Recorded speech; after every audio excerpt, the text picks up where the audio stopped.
Hello, everyone. Welcome back. I'll give you a second to get connected to sound.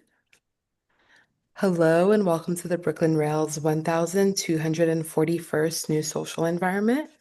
I'm Magley, a programs associate here at the Rail, and I have the pleasure and privilege of being your MC today for a conversation featuring Tammy Nguyen and Gaby Collins-Fernandez. And now I'll introduce today's guest and host. Tammy Nguyen creates paintings, drawings, artist books, prints, and zines that explore the intersections between geopolitics, ecology, and lesser-known histories. A storyteller, Nguyen's multidisciplinary practice takes two forms: her more traditional fine arts practice, which encompasses her lush, dense paintings, as well as her prints, drawings, and unique artist books, and her publishing practice embodied through her imprint, Passenger Pigeon Press, which creates and distributes Martha's Quarterly, a subscription of artist books and interdisciplinary collaborations. And our host today, Gaby Collins-Fernandez, is an artist living and working in New York City.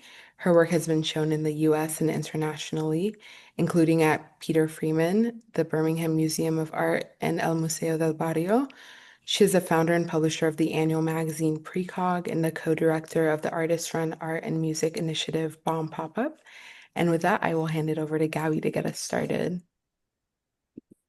Hi everybody, and thanks Magli for the introduction. And just wanted to say how great it is to be here and to be with the Rail again, and to be talking with Tammy, who's an artist who I've known and admired now for over a decade. So, as Magli was saying, Tammy, you had a show that just closed at Lehman Maupin in New York. A comedy for mortals, Paradiso, and you have currently a show that's still up at the Cooper Union, which comprises artist books that correspond or were made in tandem with a comedy for mortals, which broadly takes on Dante's Divine Comedy as like a structure or as inspiration or formatting for thinking through these shows. Something that I think is really interesting about these exhibitions is that, like, uh, most people would not have been able to see all of them, right? That they each have a specific location um, in different parts of the world. So that there's this element of the traveling element of the show itself or of the project, and also that we get to see the books now as having this kind of relationship to all parts of the project. But that there's a way of looking at the show or looking at individual paintings in the show, where as an audience member, the idea of completeness, incompleteness, and stages seems like it's really built into the project as a whole. And so I just wanted to start out by Tammy asking you to tell us a little bit about the the project, A Comedy for Mortals, and the three exhibitions and the way you were thinking about the books, kind of as a whole, before we get Yeah, into more specific questions. yeah. Well, I'm really happy to be here with Gabby. It's so exciting to hang out with you here in this amazing digital space. Um, so I I was first inspired by Dante's Divine Comedy when I was actually a high school teacher at the Berkeley Carroll School. So that was I my last year there was right before the pandemic. But I had a colleague and friend, Jake Hughes, who taught an amazing class about hell, and he gave these really amazing lectures about the Inferno. And there was one talk that he gave comparing Dante's divine or sorry, the sort of the rings of hell as being analogous to a metabolic system. And I kind of shelved it away and just kind of took note that was something that I wanted to explore later on in life. And then when I started working with Lehman Maupin, the gallery has three different locations in Seoul, London, and New York. And I had always wanted to do a project that entailed a long commitment, a long sort of epic commitment to sort of travel through a canonical text over a long period of time where my life is also changing throughout that period of time as well.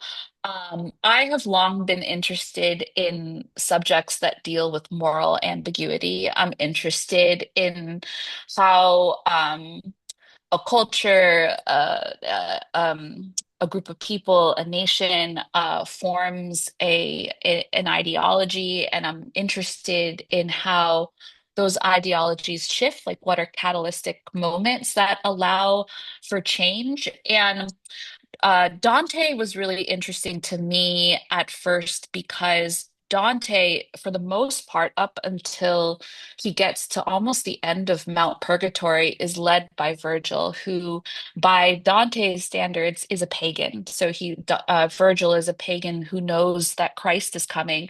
And it was interesting to me that Virgil embodies this sort of ideological shift within him, and he's guiding Dante on a very sort of earthly and celestial journey in spiritual enlightenment, you know. Mm. So from the get-go, that was already just something that I thought was very just there's just so much to learn from in relationship to this quest to explore moral ambiguity and ideological formation.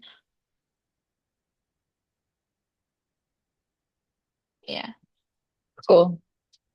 One of the things, is funny because as I was thinking about this talk and thinking about your work, a couple of things stood out about like the Dante element of things, right? Which is that like um on the one hand, thinking about the Divine Comedy also is occupying this kind of like what we see now is like this hinge moment between medieval thinking and Renaissance thinking, right? Or like the idea Mm, of humanism is then taking form and um this character who's being led, or like the idea of the story itself is having this kind of like pedagogical function, I think is also really interesting and strong, right? That like you might read the book and learn something about the enlightenment of the soul, right? So that it mhm, literally has this kind of pedagogical architecture, but also that like all of the stories along the way have this kind of like mhm, chronological element, right? So already embedded in the structure of the story of the Divine Comedy is like the relationship between like the large character arc of Dante, right? And mhm, then these kind of more episodic chronicles that are sort of representative mythologically, or symbolically of what's going on at different stages in that journey. And something that I think is so interesting about your work is that there are like so many different kinds of storytelling happening within the same framework, right? That you have this kind of these large arcs around um, kind of paradise or inferno as a sort of structure, and then there are all of these other kind of like episodic chronologies that come up in the form of news stories that might be happening, the sort of like side by side metaphors that you invoke in many of these in all of the shows, right? Dealing with there are hints of contemporary politics, but usually politics of the 40s through 80s, especially in relationship to American expansionist and imperialist tendencies, specifically focusing in Vietnam, but also dealing with the space race, with mhm. the development of nuclear technology, et cetera. And I was wondering if you could talk to us a little bit about like the architecture of storytelling in your work and how you think about different kinds of storytelling and how you literally build them out in your work. Mhm, mhm. Yeah, that's so important. You know, I think something that's really like, I don't know, I guess consistent throughout my various bodies of work is that there is this pursuit of world building. It's always about making an entire world, making an entire forest for the public to meander around. And your view or your understanding of the entire forest will never be complete. Hmm. But there is very much a hopefully an experience of a total and holistic world.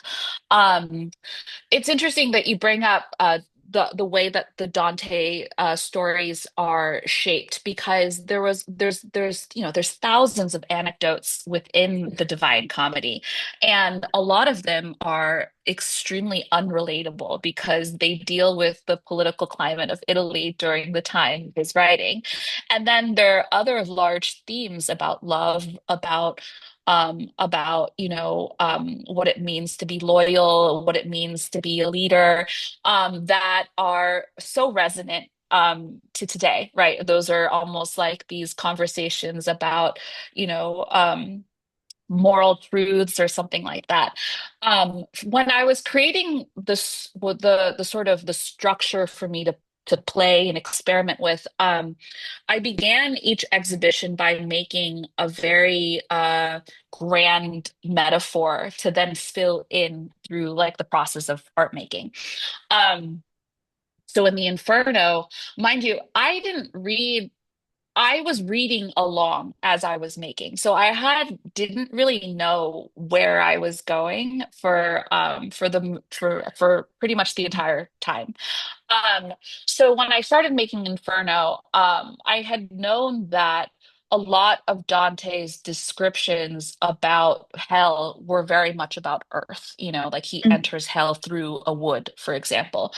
Um, and I wanted to sort of think about this very fantastical descent into hell as analogous to an ascent into space. So this kind of creating this like binary analogy to then fill in through, 100 other different ways of exploring and connecting these polarities that I've established. And at the beginning, like one of the cool facts that I learned about space launches was that the closer and closer you are, or sorry, it's more advantageous to launch a rocket closer and closer to the equator so that you could take advantage of the Earth's rotation.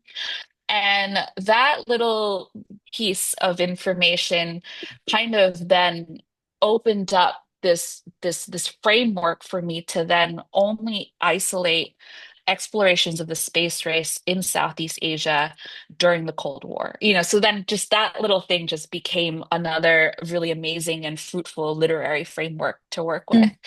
Um, then from there, I needed text. I needed to find stories, and I isolated myself to only researching the archives of this military newspaper called Stars and Stripes. And that particular newspaper was interesting to me because it was an ordinary daily newspaper that was distributed to American soldiers from Japan. So I liked that kind of distribution story.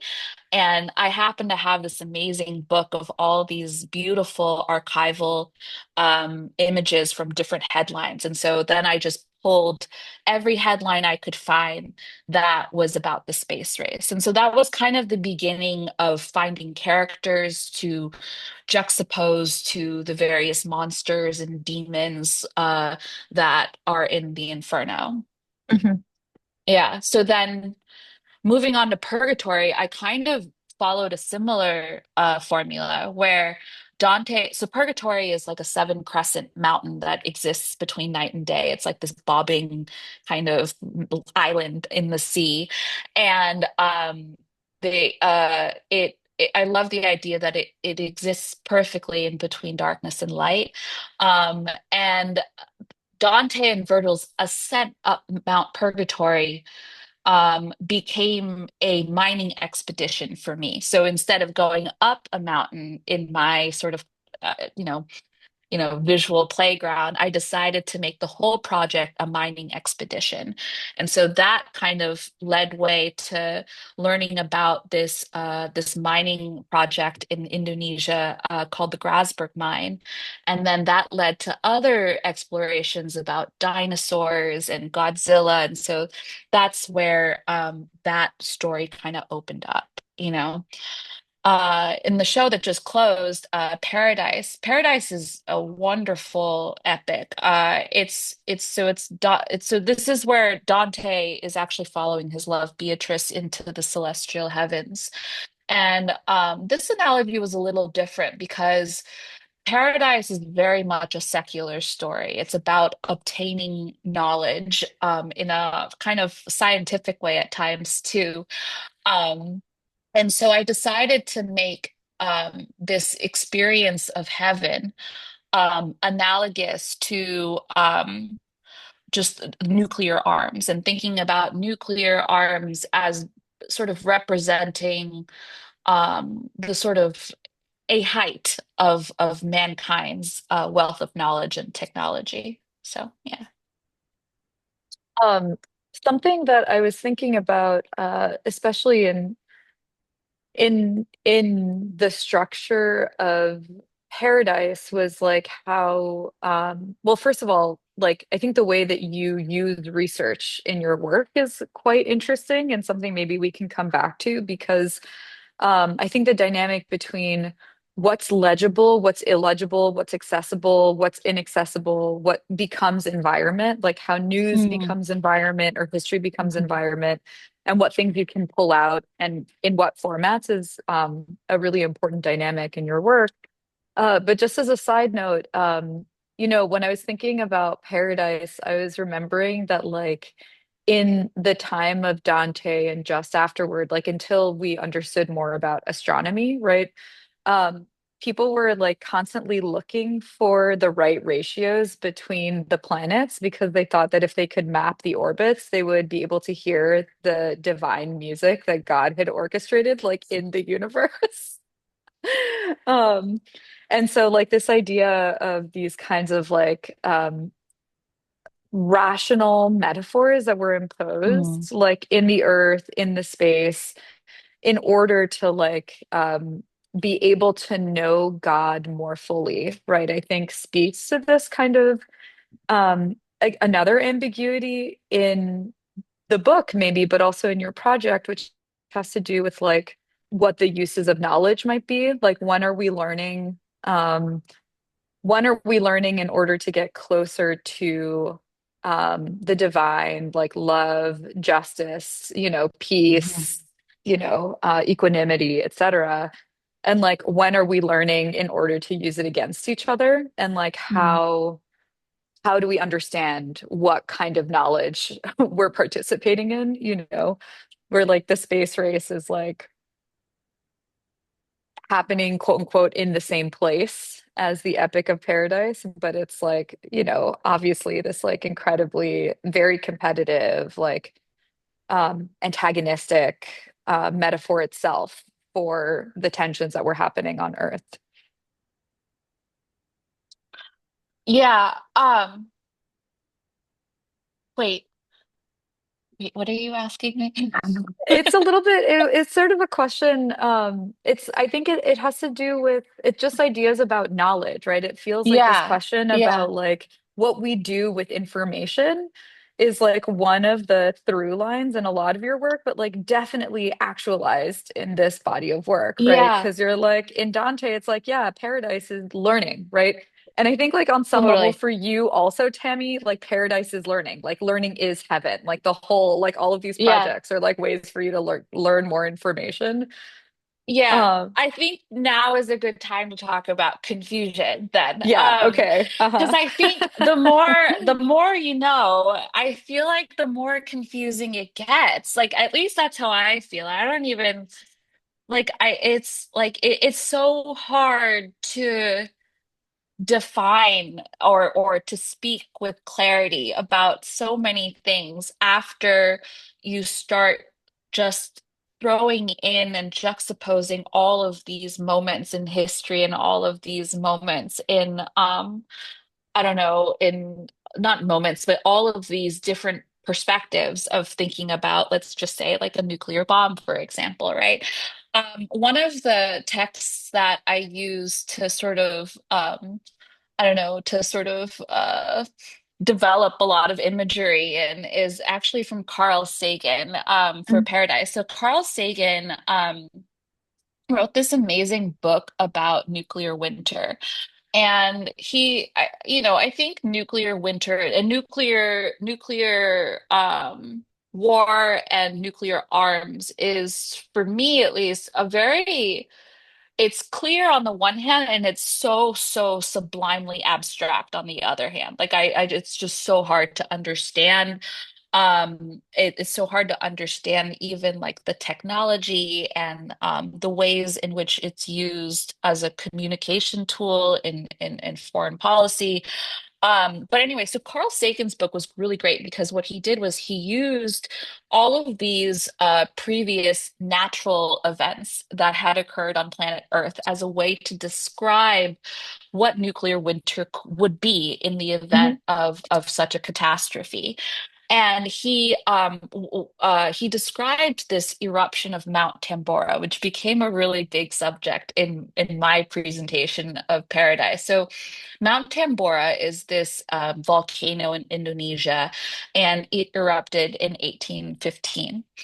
And in 1815, after its eruption, it cast such a large sulfuric cloud over the entire planet that a year later, Europe suffers from famine and depression and disease. And it was in the summer of 1816 that Mary Shelley runs away into the Alps and creates Frankenstein. So Frankenstein, in Carl Sagan's sort of explorations and then in my explorations, is like the first nuclear bomb, Mhm. this being that is the sort of the result of mankind's extraordinary imagination, sort of lust for knowledge. And then at the same time, it's this being that is more powerful than mankind itself, it himself, right? So that was something that became such a useful, like metaphoric tool throughout the show to sort of use these ideas of just very complicated good and evil embodied in this, this sort of pop icon, right? And Frankenstein is repeated over and over and over and again throughout the Paradise exhibition, in the book, in the paintings. And I mean, I hope that he's depicted in a way that is at times empathetic, at times, sort of unknowing, at times kind of silly, at times also as an environment. He's like not just man, but that he is the entire world. Yeah, I don't know, just that and confusion. So I feel like this is also a great place to talk a little bit more about process in your work, because one of the things which is so distinctive about the work that you make, regardless of the format, is just how many different ways of making there are on a single surface. And like the way that you think about accumulation, right? Which it seems like, especially looking at your paintings, like layers are very easy to identify. Like I can tell like what's a stamp and like like what part of things are silk screened or what part of the image relates to, a layer of information in terms of processing.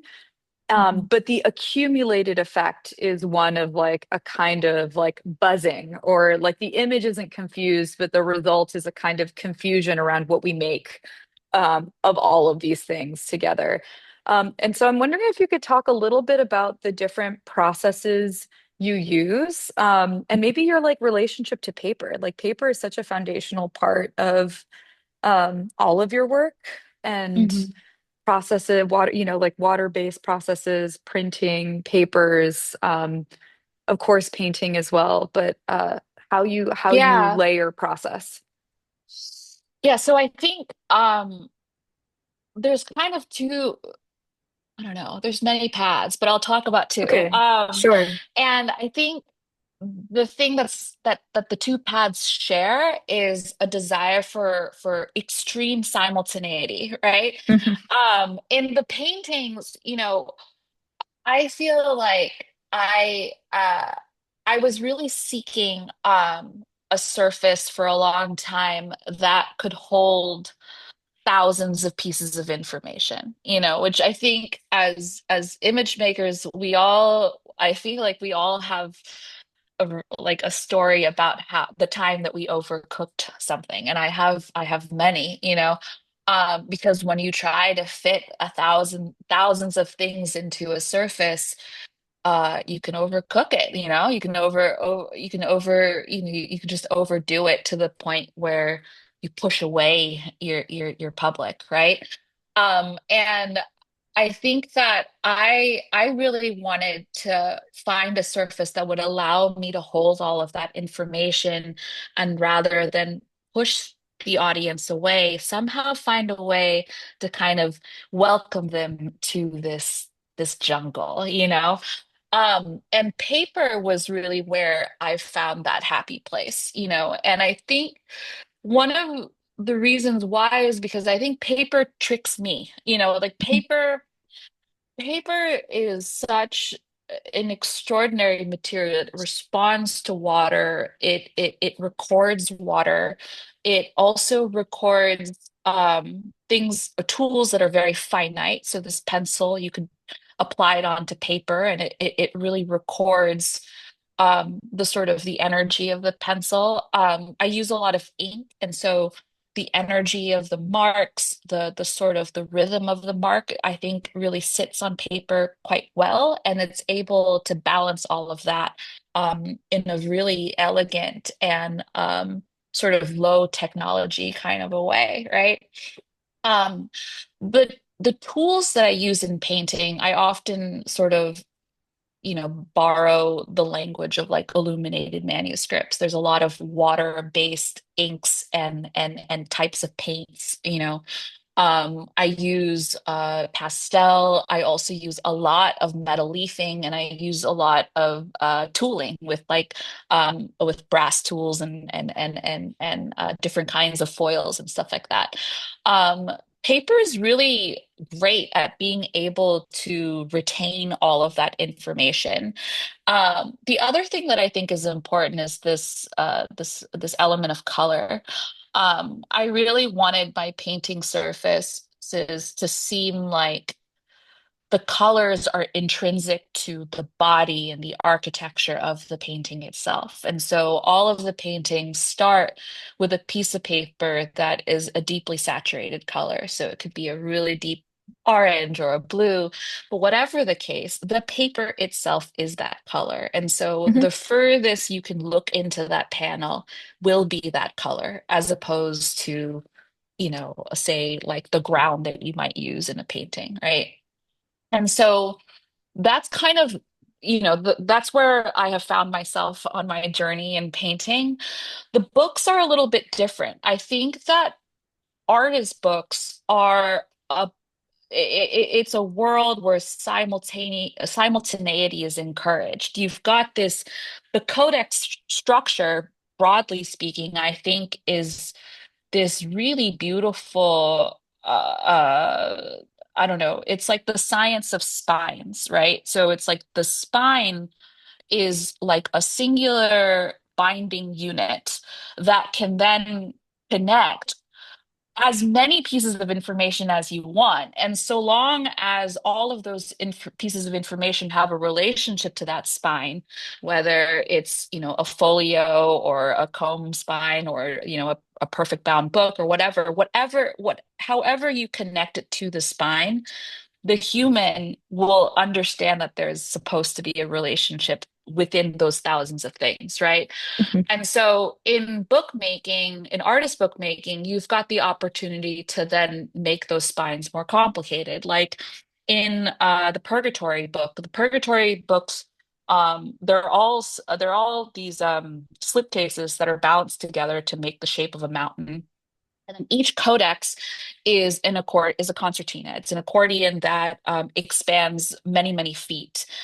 The accordion is folded in such a way that it creates different structures and different durabilities depending on how wide the codex is, right? So when the codex is very wide, you've got this amazing landscape opportunity where every layer of that codex becomes almost like peeling the layers away at a mountain, right? Mhm. And then there's other codices inside of the book where the width of the codex is very narrow.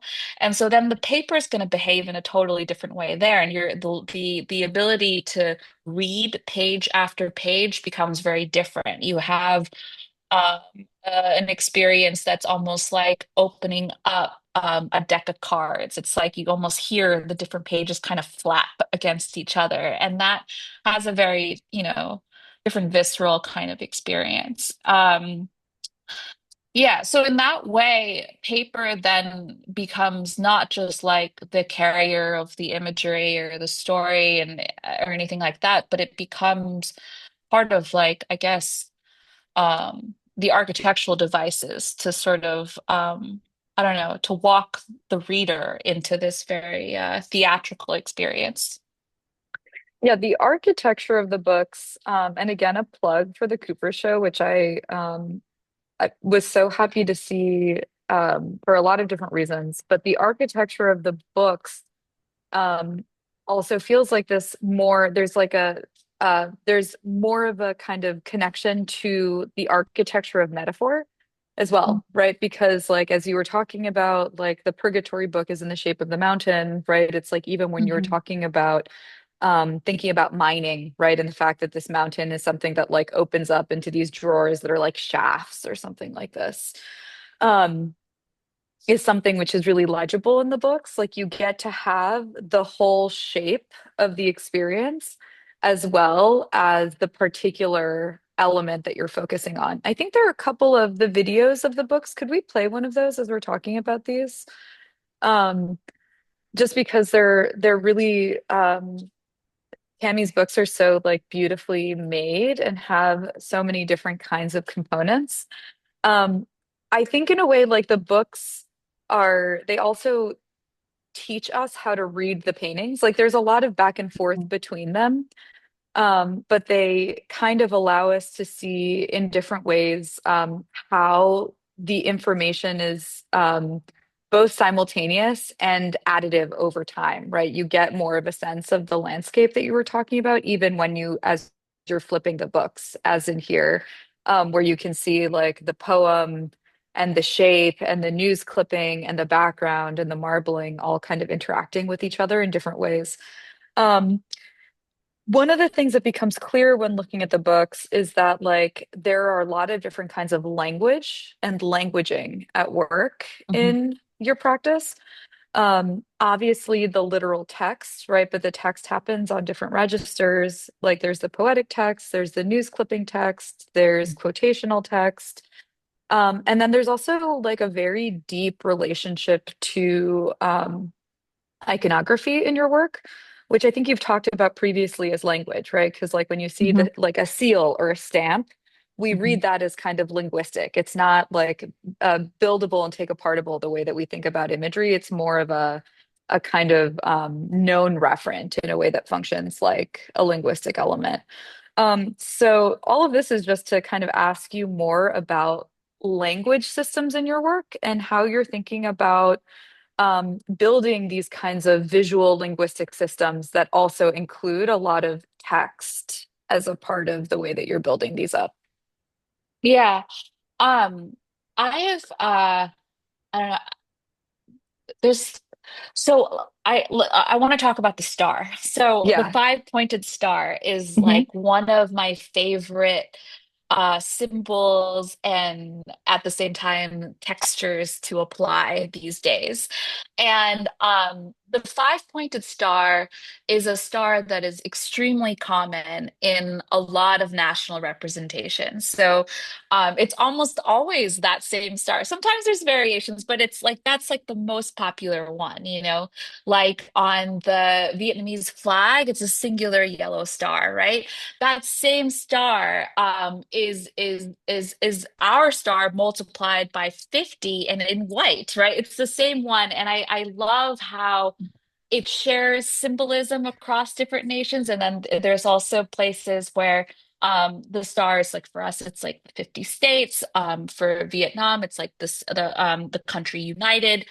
Um, but then when you start to use it as a stamp, as something that is repeated many times as a cluster, thousands of times as a sky, even more times as a total another kind of experience. This symbol that is so confident in what it means becomes ephemeral, and I'm so excited by that distance that this little star is able to make. You know, Mhm. in the paintings, and I think in a lot of the books too, there's another symbol that I love, that I like to use. There's a little planet that I made that centers Asia. And from a distance, and I use this thing all the time. I don't know what it is about this shape, but when it's stamped in foil, it reflects very beautifully, and they almost look like little bubbles from far away. And I've used this stamp thousands of times, and I love the experience of seeing this thing from a distance that seems like air, like these little bubbles of air and water. And then when you come up very close to it, you realize like, oh my gosh, this is a planet. This is our planet. And then it kind of does this shift with the human, which is that you appreciate this environment, this bubbly environment, and the scale is very different. You are smaller than this big environment. And then as you come up really close to these paintings, you are looking at this tiny little planet, this thing that you could just pop like a bubble, you know? So in that way, I've had this really exciting and marvelous experience so far playing with these types of sort of monograph language devices. And then the other thing I'd really like to share is I've always had this fantasy of making poetry sound like policy and policy sound like poetry. And is there a way for those things to exist together? Like, is it possible to find a White House memo and make poetry out of that, you know? So in the way Mhm. that the star is able to travel this great distance of being a national symbol to being something so beautiful in the sky, is it also possible to take a piece of instrumental foreign policy and transform it into something that is spiritually resonant. You know, I don't know, but I think that thirst to create that arc is very much embedded inside the reasonings for why I like to juxtapose Dante's Canto with, like, you know, the Stars and Stripes newspaper, etc. I mean, it's so that kind of like brings us back to some of the things that you were talking about as you were introducing this body of work, which is that like ideology and especially like national ideology, like social ideologies are in fact constructed, right? Hmm. And they're often constructed with a combination, you know, like not to whatever. I'm like gonna out myself as like, you know, my like high school Greek and Latin rhetorical like rhetoric class or whatever, right? Not that it's only ethos, logos, and pathos, right? Traditionally, right? But that you have some combination of things that sound reasonable, things that sound emotionally activating, and things that propose an ethics, right? Mhm. The spiritual, the logistical, the ethical in terms of how we might organize all together. Um, and I think even like hearing that there's this like Stars and Stripes magazine, right?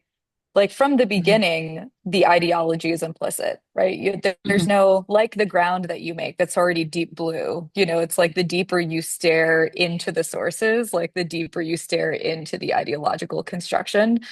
Um, and so, like it strikes me, and I know that you've done a lot of work with the influence of Christianity and like missions, Mhm. especially in Southeast Asia, but it's like the relationship between nationalism and these kinds of like divine calls to social formation are like very, very closely linked together. And so I was wondering if you could talk a little bit more about like ideology and belief, because belief is also really important and it's like very personally important to people, right? Like when we believe things, we're not only being tricked, but like we Mhm. might be being exploited, you know? And I think that maybe points to some of the ambiguity and confusion that you have been kind of speaking Yeah. about. Yeah. So so in 2017, I went to Indonesia and I was there doing a research project with the Carnegie Council, but I went a little bit earlier and took a little bit of a detour and visited Pulau Galang, which was where my parents were refugees. And I've talked about this story before, but I think it's really relevant here.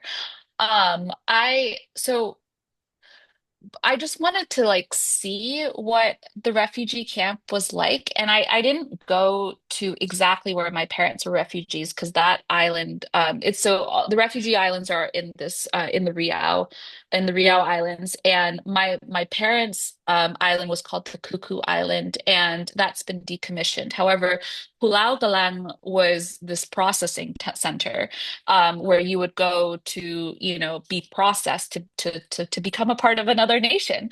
And uh, Pulau Galang was really uh, just memorable because of how distinct the different areas of worship were. So Mhm. the main processing center and cafeteria was the Buddhist pagoda, which overlooked the Singapore Strait.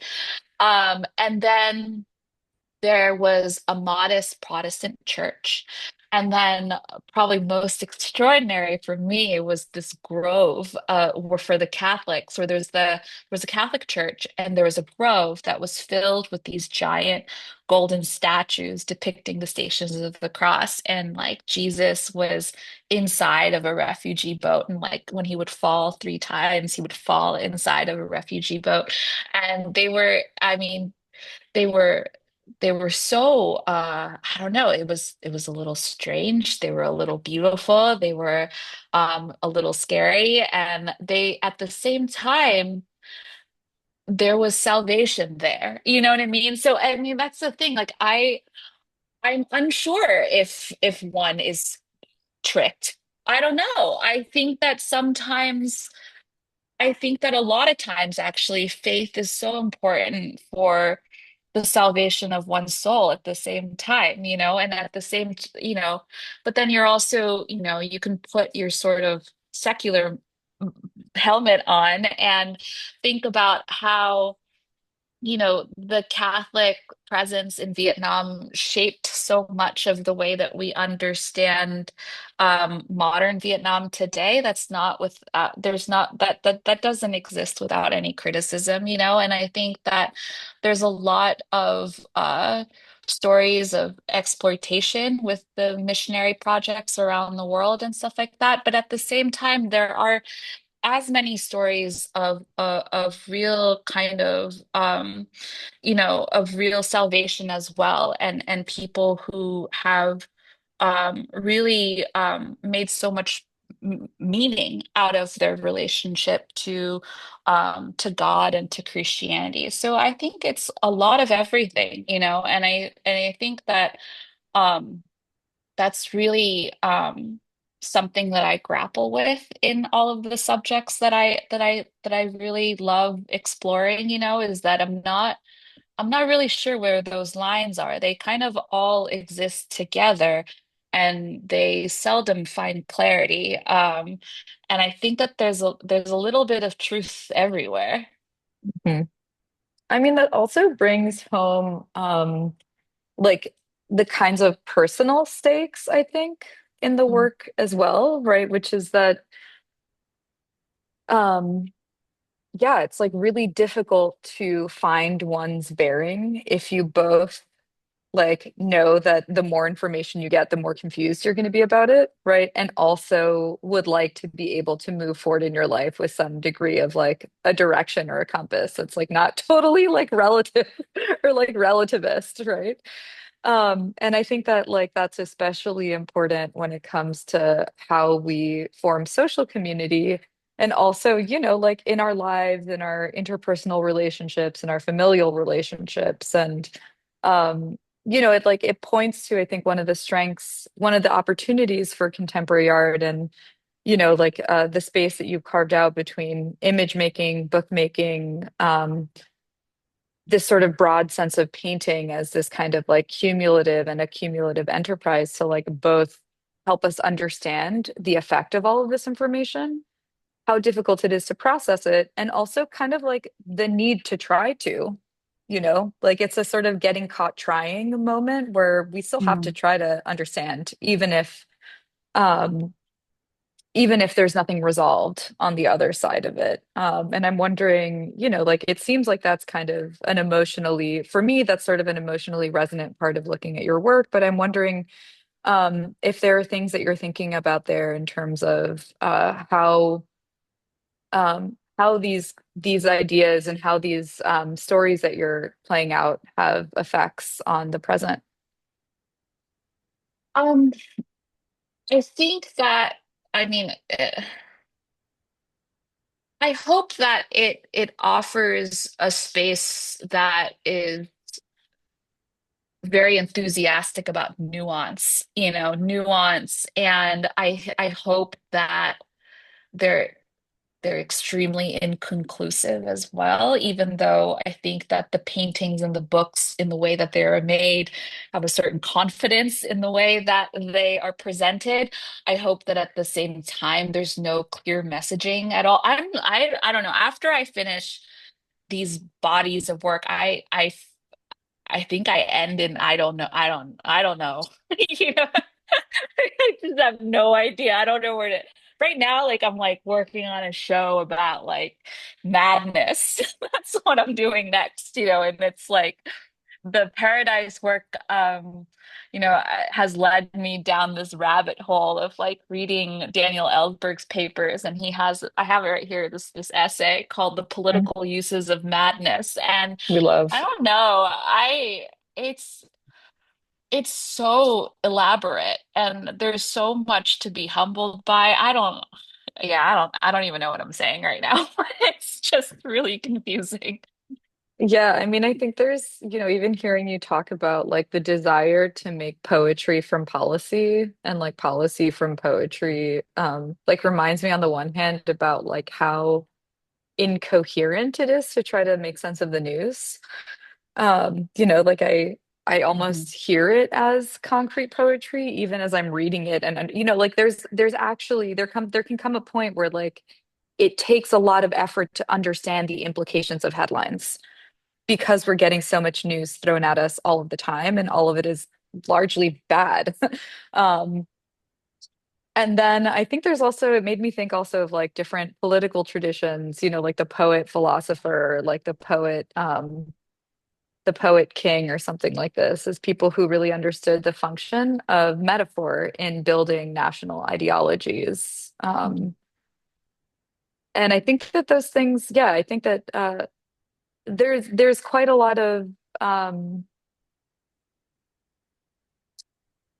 there's a lot of construction in there as well, like how we construct the things that we sign on to as groups of people or Yeah, as that's it. That's countries. interesting because despite like their lack of clarity, you kind of need something, right? Hmm. Like you do need metaphor. You need something to hang on to create an identity, right? Like you do need a little bit of something. And like, I guess. I don't know, it's something to kind of contemplate on, like the you can the temporality of that something, right? Just grab a myth and run with it until it doesn't work anymore, right? Just grab a story until you meet the better story, until you can run into the better story. I don't know. I don't know if that's prudent either, but it's just the thought that I have right now. Yeah, totally. I mean, I also was gonna, I know we're sort of heading toward the Q&A, but I wanted to come back to the idea of like learning and pedagogy in your work. Because I think beyond the idea, like some of the more metaphorical content ideas that we've been talking about in terms of paradise, etc. Um, I think there's actually, like it's meaningful that this work that has something to do with the accumulation of knowledge, right, is taking place in a library at a school that you went to. Um, and also that that there is so much to learn, even if it's in a fragmented or nonlinear way when looking at your work. Like the work also offers up all of these histories and all of this information as we see it. So I was going to ask you, yeah, just a little bit, if you could talk a little bit about your relationship to um, maybe like pedagogy in your work or something like this. Pedagogy is a bigger word, but like learning or the communication of information. Um, Yeah. Yeah. I f- so I've also I love this story. There was a librarian, Paul. I don't know if there's Center for Book Arts people here, but I don't know, do you guys remember Paul from Center for Book Arts? He told me this amazing story once. It wasn't a story. It was just he just told me this thing. But how do you grow a pearl? How do you grow one as as a person, right? And he said that the way you would do it as a librarian is you would read your text, and then you would then go into the footnotes, and then you would read all of those books. And then after that you would go to those books, and you'd go into the footnotes of those books, and then you would then add on to that. And it's a way of growing this extremely rare object, this rare valuable object from within, I think, I don't know, I really, really like that idea here, as it relates to learning and making and creativity. The more and more you kind of bury into your subjects and your questions and stuff, I don't know, the more valuable of an object that you're making. I think that's just so beautiful. I think that's a great place to transition into the Q&A because I think that that's very true. Like thinking about your work as these as like pearls that have gained their shape and color, from all of these different layers of influence feels really potent. So, um, yeah, I think that may be a good time to end the formal part of our conversation. Thank you so much, Gabby and Tammy. That was so amazing. Such a great way to kick off our NSE season. If anyone has a question for Tammy, there is a link in the chat where you can submit a question and we will turn to you shortly. The first question is from Chloe, and I'll let you unmute Chloe. Tammy and Gabby, that was amazing. Thank you so much for your conversation today. Tammy, I was really curious about what you said about repeating iconography a lot in your work, and I'm curious about the role of repetition in your process and how repeating icons over and over again maybe has accumulated sometimes towards new discoveries or meanings for you. Yeah, so I think in a simple sense, like whatever, like meaning is only made depending that it's only it depends on what is surrounding the subject or the events. It's only made meaningful by the people who see it and the context in which it's delivered in, right? So Therefore, repetition is an enthralling method of creating more images because it's always going to change depending on its orientation, its everything about its presentation and experience in real time is going to change, right?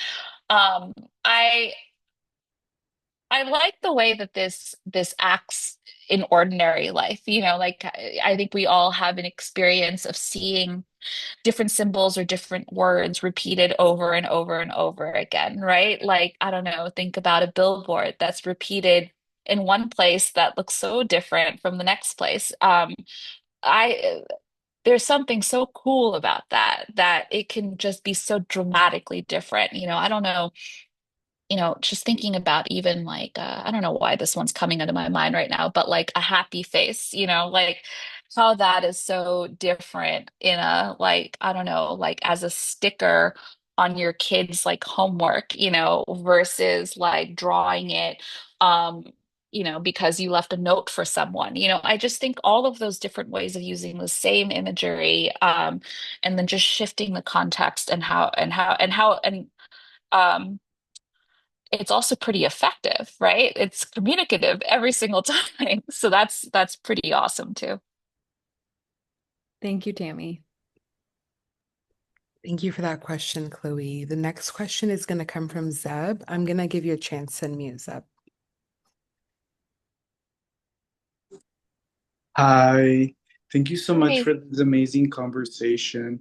I have a question about the fact that you are looking back at these texts, and how does that inform the compositions of the work in terms of filling in the gap between these the terms that, for example, I would describe as someone who would speak Spanish would translate something to English, these gaps that are sort of I guess the both the origins of like a word, the etymology, and the semantics of these of language. How does that play a role in your work when you translate it to a visual vocabulary?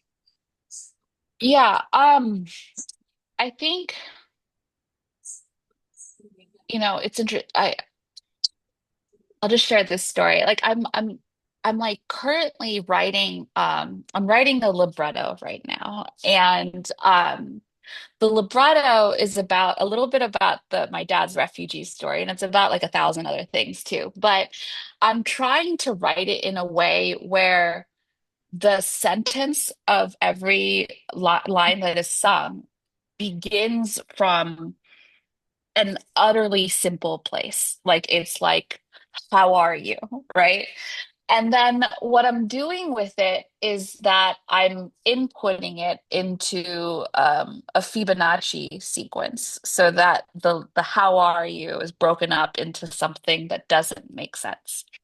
Um, that Fibonacci sequence, though, I'm using this Fibonacci sequence called the modulo, which is where you take the remainder after you divide it by a number, and it loops, right? And so, I've been kind of thinking about this libretto as being written where in a way where English is the second language, right?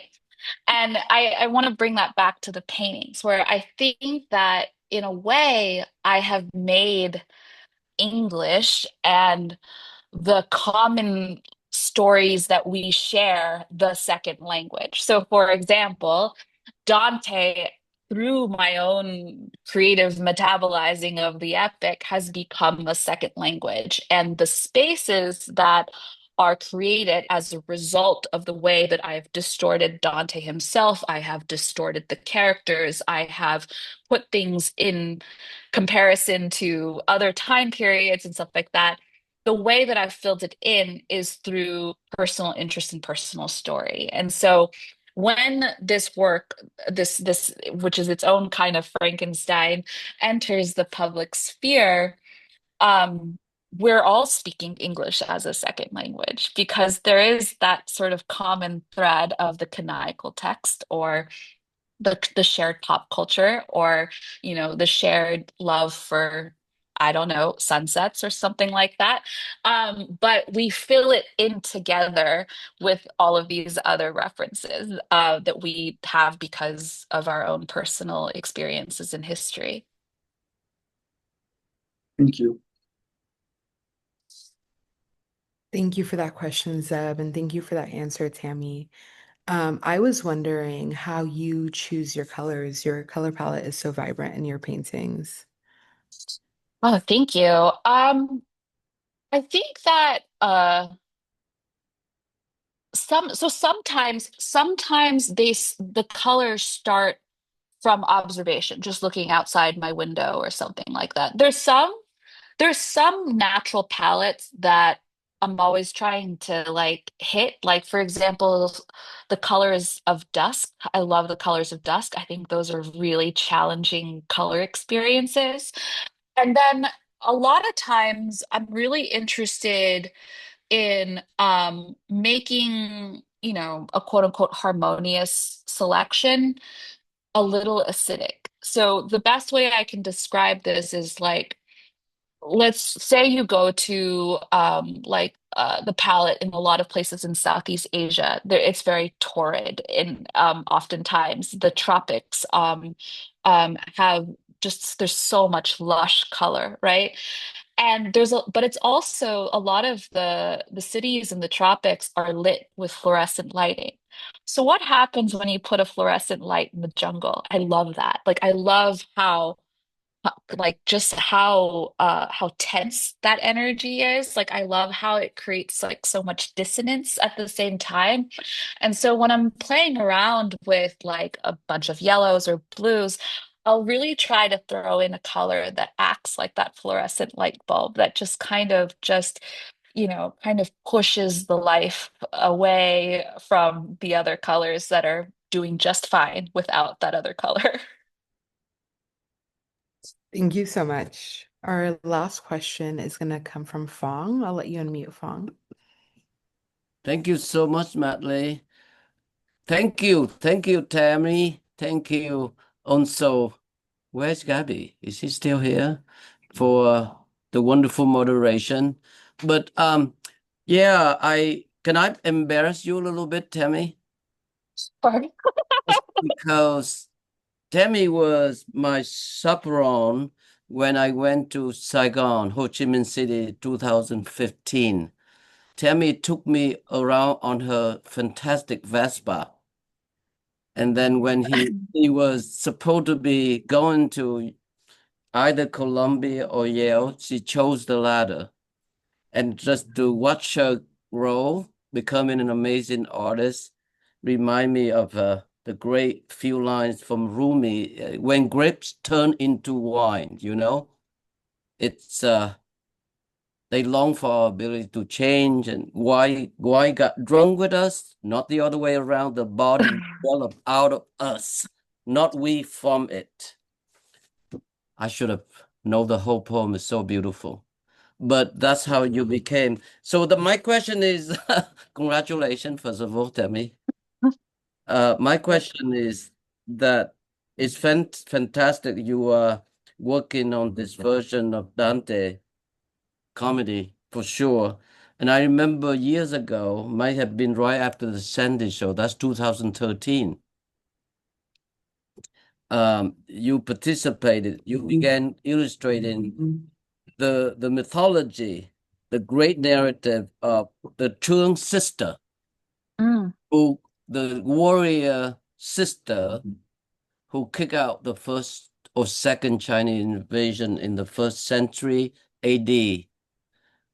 You remember? So I mhm. wonder, in reference to the Divine Comedy, whether you would consider thinking about the tale of Queen. The tale of Q was very epic and fantastic, considering almost like equivalent of Dante. Mhm. Divine Comedy is the tale of a talented young woman who basically offer herself to a prearranged marriage to save her family, I don't know you have read that, but I haven't read the whole thing. I only know just that one part that you just said right there. I haven't read the whole thing. okay. Well, just to think something of that nature that I'd be happy to talk further. Sorry for the noise, you guys. They doing construction right by in front here, so I don't know. It's congratulations and can't can't wait to see the project. So I turned myself off because the noise getting worse. Much love. Thank you. Thank you, Fong. Thank you, Tammy and Gabby. Thank you to McKenna and Adriana from Lehman Maupin for their support. I'm jumping the gun. Yes, I'm sorry, Tammy. I know that you wanted to close out with a song. I'm gonna give Well, you can I one. tell you guys about it though? The Yes. song that you're gonna play. So this is thank you so much for bringing up the tale of Quinn Fong. I mean, if it means I get to hang out with my favorite uncle more, then I will. Um, but I've been researching the Ellsberg papers, and Daniel Ellsberg, as many people know, was the famous political informant who leaked the papers exposing the sort of the some of the private knowledge that the government had about the Vietnam War. I've been researching his archives, his all of his papers, which is at the University of Massachusetts in Amherst, and that's where I got this essay, "The Political Uses of Madness."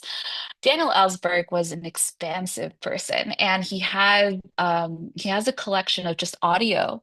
And the audio that you're all about to hear is his recording of a female Vietnamese singer singing a whole bunch of different folk songs, and it's hypnotic. So I'm really happy that we're concluding this conversation with this piece.